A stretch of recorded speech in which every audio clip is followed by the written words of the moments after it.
చీకట్ల సీతుల్లా బతుకుతున్నాం ఈ చిన్న గుడిసెలలో. కంటోలు బియ్యమే తింటూ ఉన్నాం మన ఏళ్ళ లేదురయ్యా.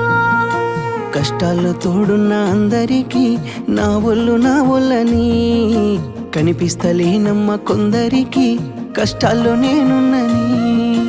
నా ఒళ్ళు నీ ఒళ్ళు ఏమున్నది అన్ని కాగితాల బంధాలు, అవి కాగితాలే జీవితాలనుకొని అయినోళ్ళనే వదులుకుంటారయ్యా. బాగుంటే 10 మంది వస్తారయ్యో చుట్టాలై మన ఇంటికి, లేకుంటే వదిలేసి పోతారయ్యో అయినోళ్ళే ముమ్మాటికి. చూస్తున్న చుట్టంత కళ్ళతోని జరిగేది నాటకమే, నా ఒళ్ళు మా ఒళ్ళు అనిపించేది చేత చెల్లేటి కాగితమే.